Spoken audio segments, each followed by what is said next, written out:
Sunday marked Iran's single biggest jump in deaths, rising more than 100 to 724 overall. There are now 14,000 confirmed cases.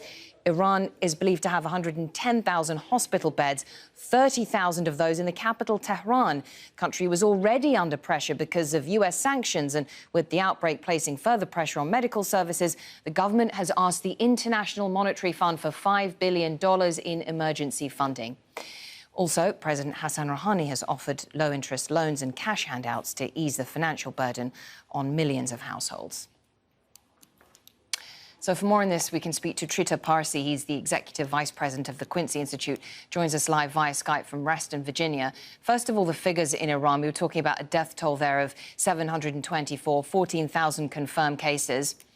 Are the real numbers likely to be higher?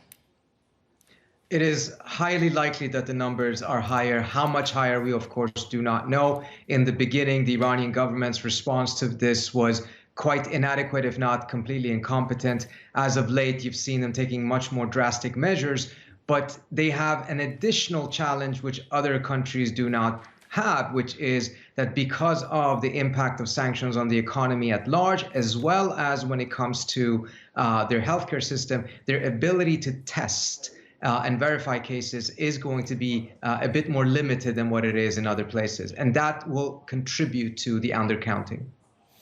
I definitely want to get into the effect of sanctions, but I mean, as you say, there is a shortage of testing kits and medical supplies, and they face this awful pressure from US sanctions. But what more could the government do in terms of domestic policy? What could they have done, and what can they do now to alleviate the impact from that?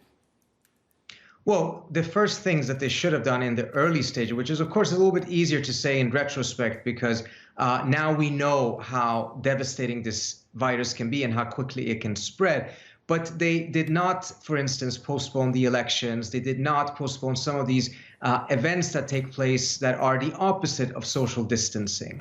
And they seem to have not taken the virus seriously enough. And that appears to have created a scenario in which it spread much faster inside of Iran than it otherwise would have. And as a result, now they have a much more massively difficult situation than most other countries. Now, of course, when you take a look at it, Italy is pretty much in the same situation, although they have taken very drastic measures as of late. But it shows that even in countries in which the response would probably have been better and also are not facing these type of difficulties such as sanctions. And I want to ask you then about the sanctions, because you have European countries not selling supplies or testing kits to Iran. They fear the impact of sanctions. And then I'm sure you've seen this story about Google removing Iran's coronavirus diagnosis app from their store, from their online store. What does that reveal about the impact of politics and the fight between Washington and Tehran on the fight against the virus? Well, it means that when Trump is talking about pursuing economic warfare, we should take him at his word. This is economic warfare. This is impacting the entire population and clearly impacting poorer segments of the population. And it is indiscriminate. You cannot have sanctions on entire banking systems and all financial transactions and then claim, yes, but medical supplies are exempt. Well, even if the specific medical items are exempt, it doesn't mean that people can still buy them, because they still need to have access to the banking system in order to be able to buy them. Human Rights Watch, for instance, has documented this and shown that this is a violation of the ordinary peoples of Iran's human rights. And that is what what needs to happen? I mean, is that likely to be rectified anytime soon? Because obviously, I mean, everyone is completely preoccupied and absorbed. I mean, Western countries are really facing their own battles right now. I mean, is there likely to be any kind of political or legal clarification on whether Iran can access money from the International Monetary Fund or any kind of international aid to deal with this? Well, they have requested money from the IMF, and it's going to be quite interesting to see what the IMF's response to this is. And if the IMF approves this loan or this support, how will it transfer the money over to Iran? I mean, this is the same problem that has existed for quite some time now, that even when things are exempted and are approved, the banks still will not touch them because of their own fears of getting sanctioned by the US government. So it's a test case to see whether there will be exemptions made and whether there will be any humanity within this economic warfare that Trump is waging right now. Thank you very much from Reston, Virginia. Trita Parsi, thanks. How much more pressure are people feeling now?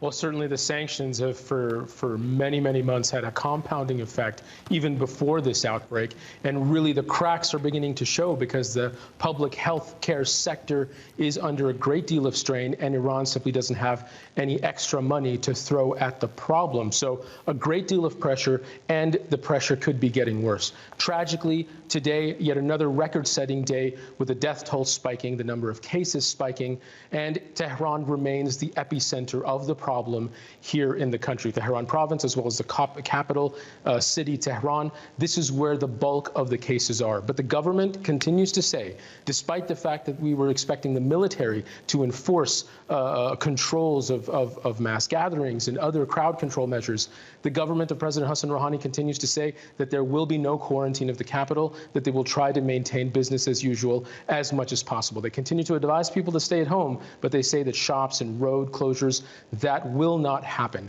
Now, they have announced a new phase that is coming up, that they will begin temperature screening at the city limits of Tehran for any car passengers that are coming in and out of the city.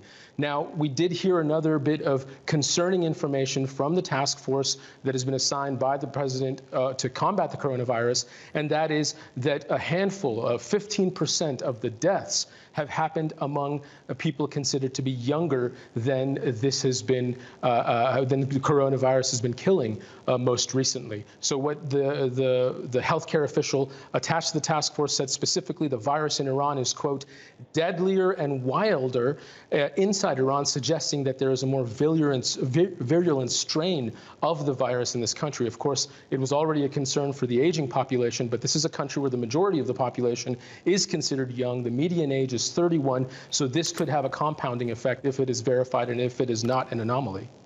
Thank you very much, Zain Basravi in Tehran.